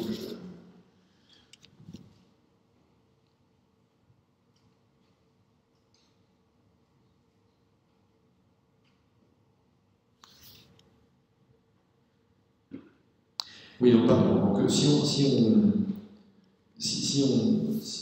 on extrapole en fait l'évolution de la valeur des actions simplement d'après l'évolution de l'indice MSCI et l'évolution de la valeur des obligations d'après l'évolution des taux, ben, même en faisant cette correction, on se rend compte que la valeur des actions dans le bilan qu'on aurait dû avoir en 2010, c'est quand même supérieur à ce qu'on a effectivement.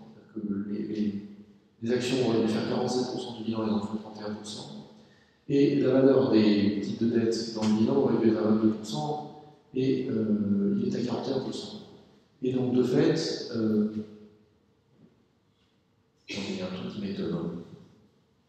Je vais reprendre ce que j'avais Je reprends ce que j'avais comme valeur dans la version précédente du tableau. Dans la précédente du tableau, j'avais 31% pour les actions et 41% pour les OPI en 2010.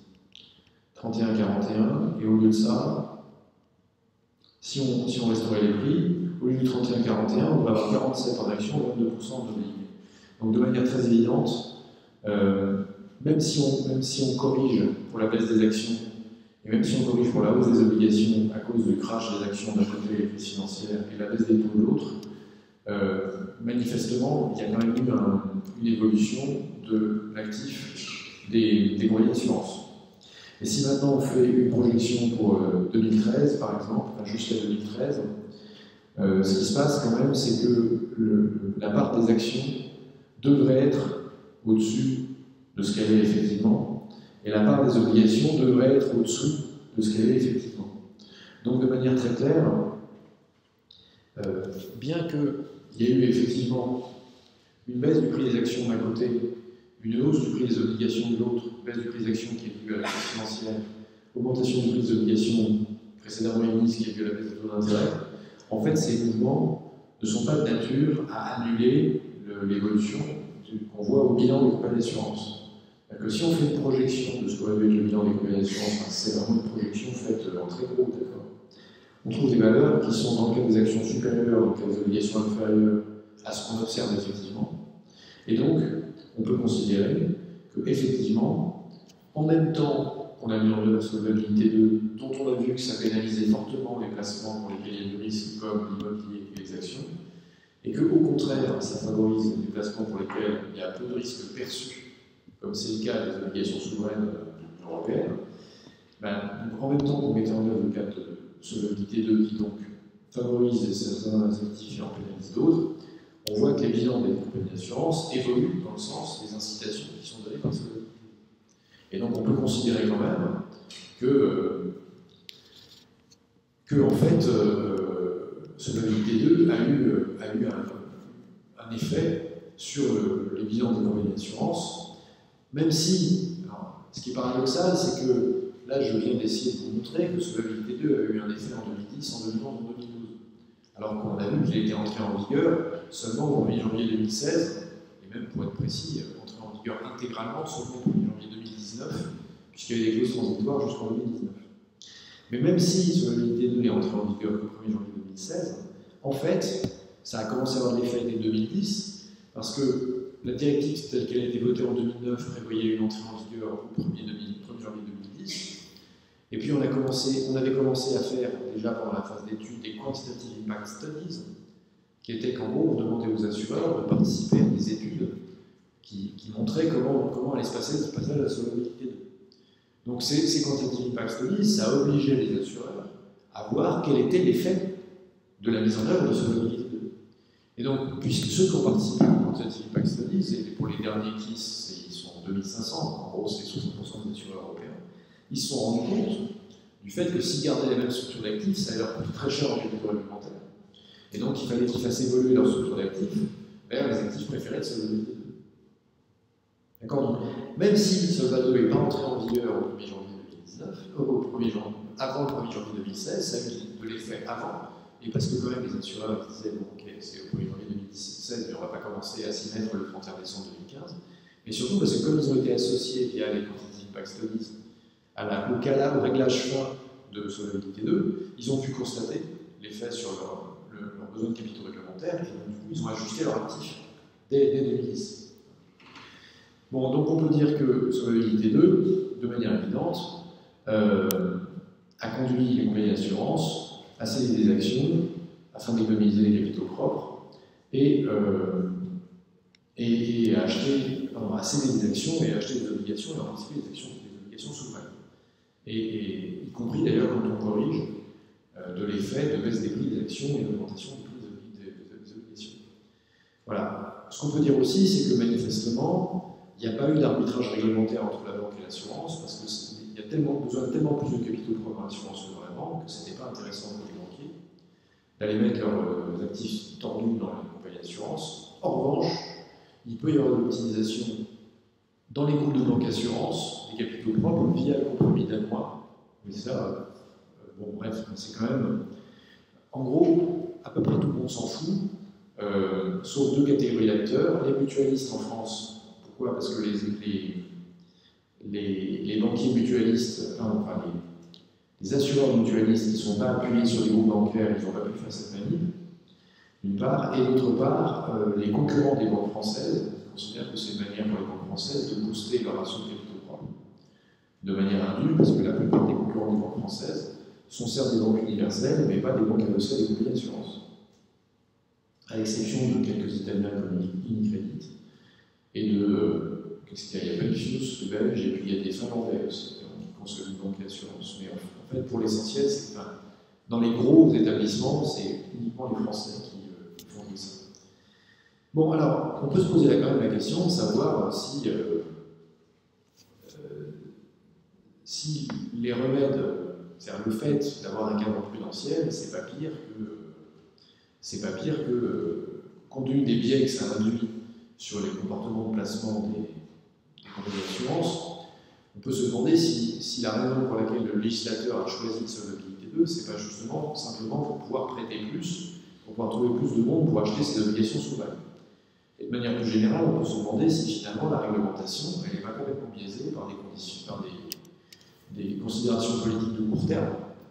D'un côté, le Parlement européen vote des directives, des règlements sur les capitaux propres des banques et des compagnies d'assurance qui permet en fait aux États européens de placer plus de dettes auprès des établissements financiers. Ça, c'est quand même la politique de court terme. Et puis, en plus, à partir du moment où on commence à dire des choses comme ça, on va se dire que tout est de la politique de court terme. Par exemple, on peut se demander si en fait,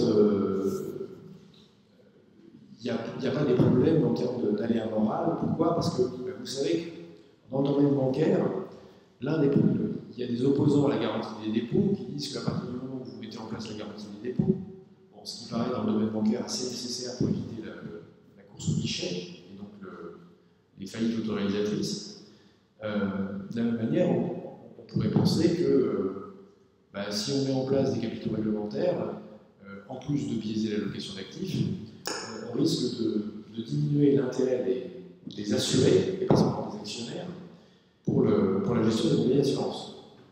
Et donc, d'une part, et puis d'autre part, on risque en plus de modifier la relation d'agence entre les actionnaires et les managers. D'accord? Bon, alors, ça c'est pas très clair, mais l'idée quand même c'est que normalement, les actionnaires des établissements de crédit, comme des actionnaires des compagnies d'assurance, ils choisissent d'investir dans les compagnies d'assurance, on va se focaliser là-dessus, parce qu'ils espèrent que leur capital en tirera un rendement. Ce rendement, comme vous le savez, c'est soit le rendement capital de l'évaluation positive de l'action, soit le rendement sous forme de dividende des profits de la compagnie d'assurance. Le sujet, c'est que si on modifie l'allocation du capital, si on oblige les compagnies d'assurance à avoir plus de capitaux, on va faire baisser le rendement. Et donc, on va faire baisser le rendement en particulier. Si on fait baisser le dividende, on fait aussi baisser les dividendes futurs escomptés, donc on va faire baisser le prix de l'action. Et du coup, ça se pourrait qu'on fasse baisser le prix de l'action à un niveau où ça menace. Il n'y a plus d'actionnaires qui ont envie d'acheter, sauf pour faire des coûts, sauf pour considérer que l'action est simplement une valeur d'option sur des profits futurs éventuels. Ou, de la même manière, on peut considérer aussi qu'à partir du moment où il y a une réglementation potentielle, les actionnaires d'un côté et les assurés de l'autre ne vont même pas s'intéresser à surveiller l'équipe de direction, parce qu'ils se disent que ça c'est le boulot du régulateur. Et eux, ils vont simplement considérer que soit l'achat des contrats d'assurance, soit l'achat des actions, c'est un peu l'achat d'un billet de loterie. C'est-à-dire que, normalement, le contrat d'assurance, il y a un régulateur qui surveille, donc ça, c'est pas vraiment un billet de loterie, c'est relativement sûr. Mais dans le cas des actions, on sait qu'à cause de la réglementation potentielle, les actions sont en général pas profitables, sauf si les managers se débrouillent pour vendre des actions profitables, par exemple parce qu'on les paye des stock options. Alors, qu'est-ce que ça peut induire?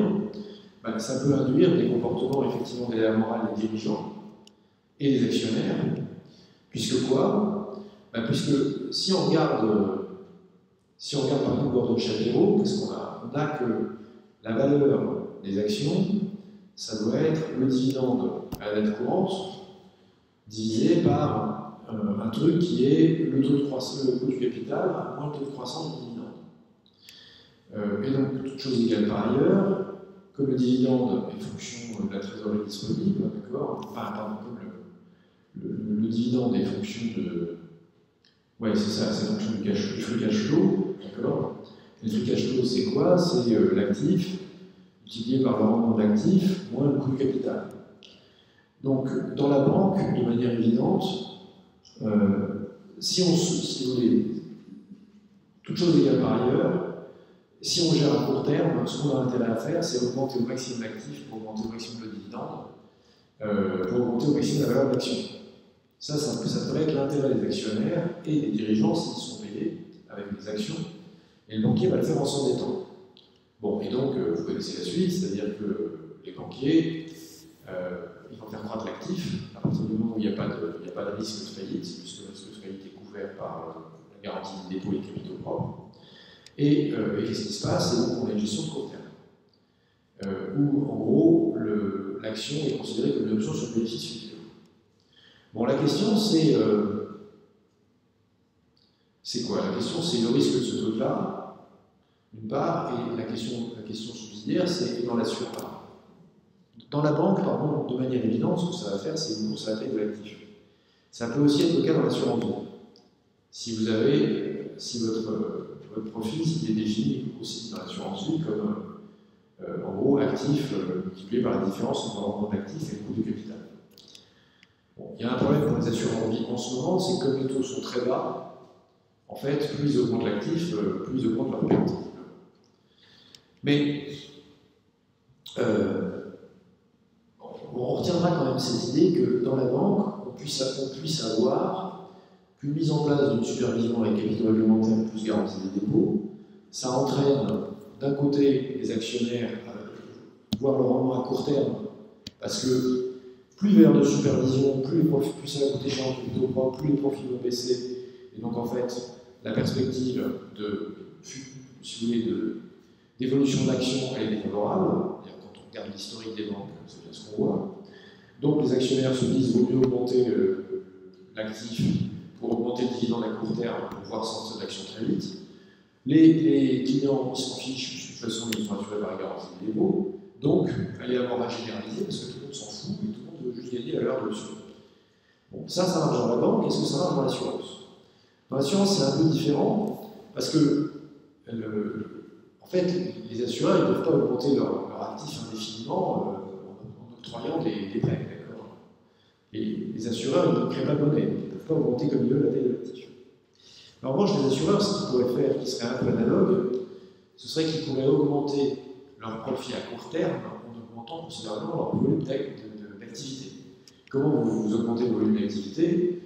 Simplement, alors, en fait, il y a deux façons de faire. Soit il n'y a pas de concurrence, et dans ce cas-là, vous exploitez les clients. Soit il y a de la concurrence, et dans ce cas-là, vous ne pouvez pas exploiter les clients, donc vous sous-tarifez. Alors en fait, il faut comprendre que même si le marché européen est plutôt un marché concurrentiel, bon ça se voit assez bien dans le fait que les indices du prix de l'assurance augmentent moins vite que les indices des prix à la consommation, du moins sur les bonnes dernières années. Après, ça peut être faux sur des sous-segments. En fait, ça fait partie des papiers qui sont marrants dans le volume sur l'assurance. Bon, vous vous rendez compte que maintenant, il y a beaucoup d'assureurs qui conduisent des expériences naturelles auprès de leurs assurés. C'est-à-dire qu'ils, dans leur portefeuille d'assurés, augmentent les primes de certains assurés et n'augmentent pas les primes des autres pour voir comment les assurés réagissent à l'augmentation des primes. Et puis ensuite, ce qu'ils font, c'est qu'ils voient les assurés qui s'en vont quand les primes augmentent, et ils voient les assurés qui restent quand les primes augmentent, et à partir des caractéristiques des uns et des autres, ils en déduisent quelles sont les caractéristiques structurelles des gens qui sont sensibles aux hausses de prix et des gens qui ne sont pas sensibles aux hausses de prix. Donc ils font très exactement de l'économie expérimentale avec les hausses de prix. Et du coup, leur objectif ensuite, c'est de récupérer des clients qui sont insensibles, qui ne s'en vont pas quand on leur augmente les prix, telle sorte qu'ils puissent leur augmenter les prix. Donc il y a un aspect concurrence faible sur certains segments, quand on segmente bien. Bon, d'ailleurs, il y a déjà un article de Pierre-Alain Vallaret dans la revue d'économie financière, ça devrait être le coup que je vous mette ça sur le site. Bon, d'un autre côté, il y a quand même plein de segments dans le marché qui sont extrêmement concurrentiels, en particulier l'auto, l'habitation, où les gens en parlent beaucoup. Et donc, sur un segment comme ça, vous ne pouvez pas jouer l'augmentation régulière des tarifs. En revanche, ce que vous pouvez jouer, c'est la sous-tarification. C'est-à-dire, en fait, si vous avez un comportement de sous-tarification très agressif, bah, vous allez capter une part de marché importante au détriment de l'avenir, parce que de fait, vous allez avoir des pertes. Mais le principe de l'assurance, c'est qu'à cause du signe inversé, si vous faites vraiment très mal votre travail, c'est-à-dire que vous n'indemnisez pas l'année N, mais que vous laissez les indemnisations courir sur l'année N plus 1 ou plus 2, l'année où vous allez faire beaucoup de volume d'affaires, bah, vous allez faire des profits élevés, donc faire monter la valeur des actions, et donc éventuellement pouvoir sortir de vos stock options si vous êtes un manager, ou vendre vos actions si vous êtes un actionnaire, à des prix avantageux.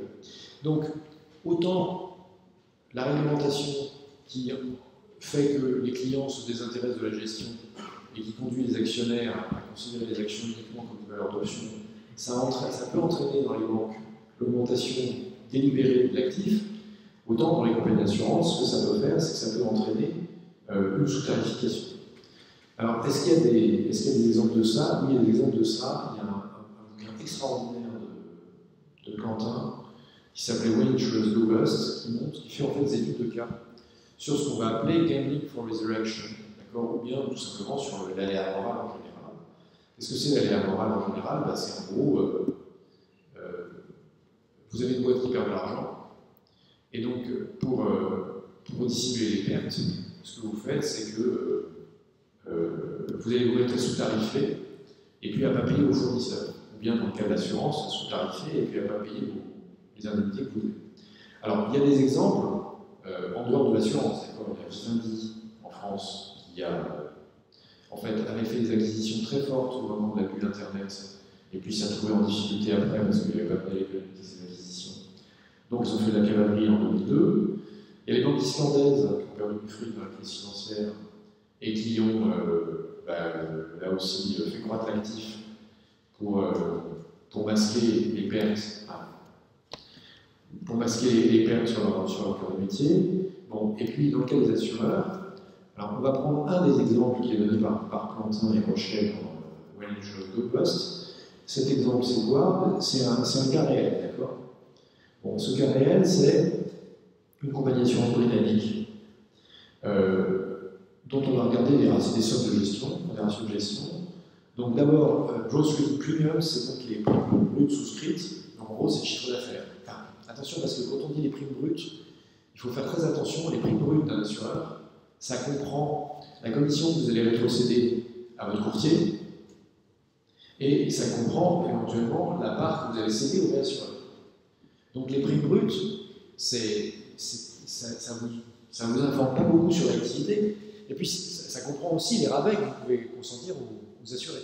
C'est-à-dire que de fait, vous pouvez augmenter vos primes brutes tout en diminuant les primes nettes, simplement parce que vous dites aux assurés, tiens, normalement la prime d'assurance c'est 100, mais je vous la fais à 60, donc la prime brute c'est 100, vous allez mettre 100 dans votre grosse written premium, mais en fait, votre prime nette ce sera 60.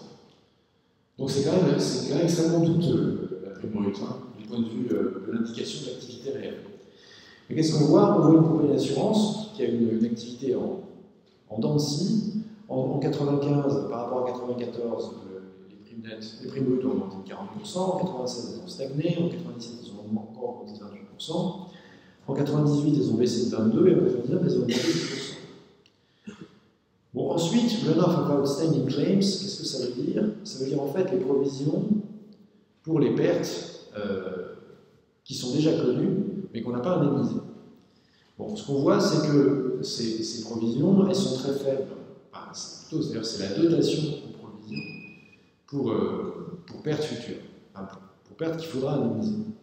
Et ce qu'on voit, c'est que cette dotation, en 94, on ne fait rien, en 95, on dote de 2,3 millions de livres, en 96, on reprend 3 millions de livres, On reprend 3 millions de livres. Si vous reprenez 3 millions sur une provision, ça veut dire que vous rajoutez 3 millions à votre profit annuel.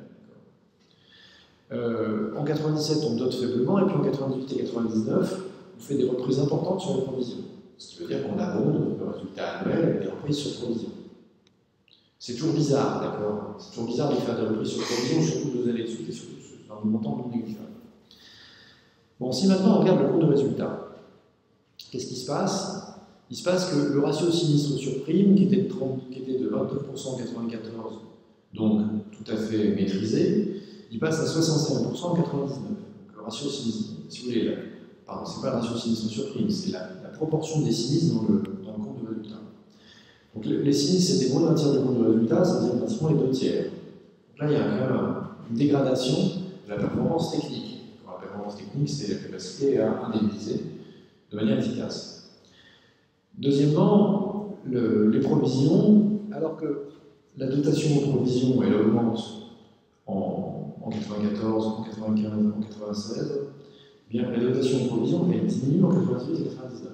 Ça, c'est quand même incroyable. C'est-à-dire qu'on se met à récupérer une partie des provisions pour pouvoir aborder le compte de résultat annuel. Les provisions, c'est du bilan, le compte de résultat, c'est du flux. Si vous commencez à taper dans votre passif, si vous commencez à reprendre du passif pour le reverser dans votre résultat annuel, bon, c'est très bien si vous avez une revalorisation de l'actif, pourquoi pas. Si vous avez une diminution du passif pour des raisons réglementaires, par exemple, si on vous autorise à reprendre une partie de votre passif, pourquoi pas. Mais là, parce que la réglementation a changé. On peut imaginer que, je sais pas quoi, on passe d'une garantie décennale à une garantie quinquennale. Ça veut dire que ce qui était provisionné pour les dégâts entre les années 5 et 10, vous pouvez les reprendre. C'est complètement invraisemblable, hein, d'accord, mais au moins, on comprend le mécanisme. Mais en revanche, que vous alliez récupérer sur vos provisions un montant qui fait 9% de votre compte d'exploitation, c'est quand même considérable. C'est-à-dire qu'en gros, 10% de votre activité, presque 10% de votre activité, c'est des reprises de provisions. Les coûts opérationnels, ils explosent, c'est-à-dire qu'ils passent de 23% à 36% du compte d'exploitation. Les cessions, donc la cession, c'est à l'assurance, d'accord? Les cessions, elles étaient importantes, c'est-à-dire qu'on cédait 22% de risque à des réassureurs. On cède plus que 2%, donc en gros, il y a pratiquement plus de pension dans l'assurance. Au total, quoi? Ben, au total, en fait, en 94, les coûts, c'est-à-dire aussi bien les sinistres, les dotations aux provisions, les coûts opérationnels, c'était 54% du montant du compte d'exploitation. C'est devenu 88% en 99. Concrètement, en 99, en 99, en fait, les coûts ont clairement dépassé les prix de souscrits, les prix nets. Donc en fait, on perd de l'argent, on perd même beaucoup, en fait. C'est-à-dire que vous êtes 60% plus cher, j'entends 60%, ça ne veut pas dire 54 plus 60, ça veut dire 54 plus 60% de 54. En gros, vous êtes 60% plus cher dans vos opérations, c'est-à-dire que les coûts ont augmenté de tous les côtés en proportion de vos recettes. Alors comment ça évolue? Si maintenant ce qu'on regarde c'est non plus le compte d'exploitation mais le bilan, en fait, pardon, parce que, excusez-moi, là où ça ne va pas, c'est que vous ne voyez pas. Mais comme je ne peux pas voir en même temps que vous, bon, ce que vous voyez si vous regardez dans le bilan, c'est que le montant des investissements, c'était 84% du bilan, c'est devenu 42% du bilan en 93. Donc en gros, le montant de l'actif, la partie de l'actif qui rapporte, elle a diminué de 50% entre 93 et 99. Question, qu'est-ce que vous avez d'autre dans le bilan que de l'actif qui rapporte? Vous avez de l'assurance, vous avez en fait des montants en attente et vous avez des frais d'acquisition reportés. Qu'est-ce que c'est des montants en attente d'une part et des frais d'acquisition reportés d'autre part?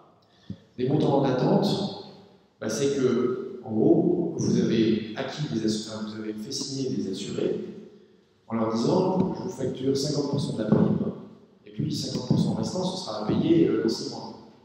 Et là, vous n'avez pas de certitude que ce sera payé. Donc, de fait, vous avez des montants en recouvrement. C'est des primes qui devront être payées mais qui ne sont pas. Donc, concrètement, vous avez gagné des parts de marché en permettant aux assurés de payer en plusieurs fois. Premièrement. Deuxièmement, vous avez encore une ligne qui est frais d'acquisition reportés. Concrètement, on a dit, ce qu'on met en fait dans la partie ressources du compte d'exploitation, c'est des gross written premium, d'accord? Donc c'est des primes souscrites brutes. De ces primes souscrites brutes, il faudrait déduire les frais de courtage. Il faudrait payer vos courtiers qui ont placé vos contrats d'assurance. Seulement, ces frais, vous les avez reportés, vous n'avez pas payé vos courtiers, vous avez une dette vis-à-vis de vos courtiers. La dette vis-à-vis des courtiers, c'est 17% du bilan. C'est-à-dire que vous avez reçu des gross written premium, et puis avec ces gross written premium, vous devriez payer aux courtiers. Au lieu de payer aux courtiers, ben, vous attendez pour payer aux courtiers, tout simplement parce que, en fait, si vous payez aux courtiers, vous êtes liquide. Et donc, le bilan qui était essentiellement des investissements qui rapportaient, c'est devenu des créances sur les clients à recouvrer, donc vous ne savez pas si vous allez les recouvrer à l'actif, et puis au passif, c'est des dettes vis-à-vis des courtiers que vous allez devoir payer, que vous n'avez pas payé. Et puis, pour beaucoup des contrats de réassurance, en gros, vous espérez que les réassureurs vont vous payer, vous mettez ça à l'actif, mais en fait, comme de toute façon vous signez plus de traité, puisqu'on voit dans le contrat on voit dans le compte d'exploitation que la partie compte d'exploitation de la réassurance, c'est devenu plus que 2% de votre compte d'exploitation. En 1994, vous cédiez 22% des primes souscrites. Et avec ces 22% des primes souscrites que vous cédiez, vous aviez 8% du bilan qui était des créances sur les réassureurs. En 1998, vous cédez plus que 1% des primes, et vous considérez que ça fait 14% de votre actif. C'est devenu délirant. Vous considérez que vos créances sur les réassureurs sont beaucoup plus élevées, alors que vous leur avez cédé beaucoup moins de des primes que vous avez souscrites. Donc manifestement, le bilan s'est dégradé de tous les côtés. C'est-à-dire qu'à l'actif, vous avez de moins en moins de choses solides, vous avez de moins en moins d'investissements et de plus en plus de cessions, de créances sur les réassureurs et de créances sur les clients, donc toutes choses qui sont hypothétiques, parce qu'il paraît très incertain que les réassureurs vous remboursent alors que vous leur cédez plus rien, et il ne paraît pas absolument certain que les clients soient prêts à payer la deuxième partie de la prime si vous avez acquis ces clients en leur promettant qu'ils payent la prime plus tard. Et au passif, vous avez des dettes vis-à-vis de vos courtiers que jusque-là vous payez dans l'année et que maintenant vous reportez d'une année sur l'autre. Bon, alors, donc ça, typiquement, c'est l'évolution du compagnie d'assurance qui, l'année 99, a fait faillite. Elle a fait faillite pourquoi? Parce que tous les ratios techniques se dégradent. Et donc, la manière qu'on a de raconter l'histoire, c'est qu'en fait, la compagnie avait commencé à perdre de l'argent. La compagnie avait commencé à perdre de l'argent en 97. Elle avait réagi en 98 quand vous voyez une baisse des gross written premium, c'est quoi? C'est qu'en fait, elle avait cru trop vite. Donc elle avait des mauvais risques. Donc on se dit, pour rétablir l'équilibre, on va supprimer les mauvais risques. Donc on diminue le montant des primes acquises en 98 par rapport à 97. Ouais, mais quand on fait ça, le problème c'est que les flux qui arrivent deviennent trop faibles pour payer les coûts fixes et on perd de l'argent. Donc qu'est-ce qu'on fait? Ben, on se dit, on a perdu de l'argent, on va avoir des actions à considérablement baisser en bourse. Donc ce qu'on va faire, c'est qu'on va ouvrir en grand, on va prendre tous les clients possibles, ça va faire augmenter le compte de résultat tant qu'on ne rétrocède pas aux réassureurs, on ne paye pas les commissions des courtiers et on n'indemnise pas. Donc on va augmenter, parce qu'il y a un beau dividende de 1999, ça fera augmenter la valeur de l'action, et puis après, boum. Bon, et concrètement, c'est ce qui s'est passé. Donc de fait, il y a un risque qu'un assureur imprudent, en fait, il prenne des mauvais risques en sous-tarifant. Et on voit que sous-tarifer, c'est pas juste proposer des tarifs bas, c'est aussi proposer des prix, proposer des tarifs de courtage élevés, parce que vous incitez les courtiers à placer vos contrats d'assurance, proposer aux assurés de payer en plusieurs fois, ne pas céder à un réassureur. Bref, donc c'est limité. Enfin, c'est augmenter les coûts qui permettent de placer, diminuer les coûts qui permettent de partager le risque. Et donc, de fait, c'est sur tous les bouts, gagner de la marge immédiate, mais quitte en fait à perdre sur les indemnités qu'on va leur payer, enfin, à perdre sur l'excédent brut d'exploitation future qui va se dégrader et pouvoir devenir une perte. Donc ça, c'est possible. C'est possible pendant 1 ou 2 exercices ou 3 exercices. Ça dépend du temps où on réussit à repousser les indemnités. Et normalement, le boulot du superviseur, c'est d'éviter ça.